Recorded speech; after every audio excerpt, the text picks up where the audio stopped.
এটা কথা কি জানে, এই যে আমি কওঁ মানুহ সলনি হ'ল, আচলতে সলনি নিজেই হোৱা নাযায়, সলনি কৰি পেলায়।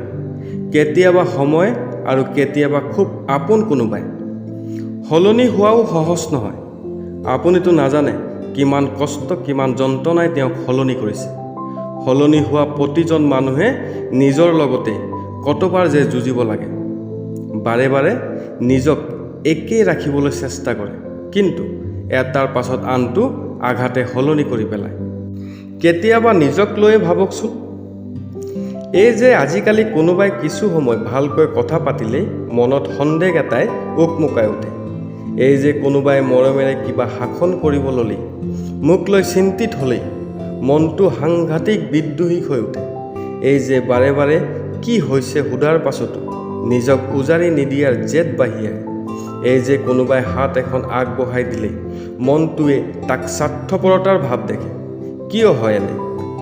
গোলাপক বাদ দি কাঁইটক চোৱা, এনেইতো মই নাছিলোঁ কোনোকালে। কোনোবাই হাঁহিলে বন্ধু হোৱা, মাতিলেই পমি যোৱা, কথা পাতিলেই বিশ্বাস কৰি পেলোৱা। মনটোৱে ইমান বেছি জটিলতা ক'ত শিকিলে নিজে গম নাপালোচোন। মানুহৰ অভিযোগ শুনো সলনি হোৱাত, কিন্তু আজিকালি হাঁহি উঠে। এনেদৰে থাকোঁতেই আঘাত কৰা অৱহেলা কৰা মানুহেও যেতিয়া সলনি হোৱা অভিযোগ দিয়ে খুব হাঁহি উঠে। আকৌ কৈছোঁ, আপুনি মানক বা নামানক, নিজক সলনি কৰা প্ৰতিজন মানুহে এখন যন্ত্ৰণাৰ সাগৰ সাঁতুৰি আহে, যাৰ গভীৰতা এই অভিযোগ দিয়া মানুহবোৰে অনুভৱ কৰিব নোৱাৰে, কেতিয়াও নোৱাৰে।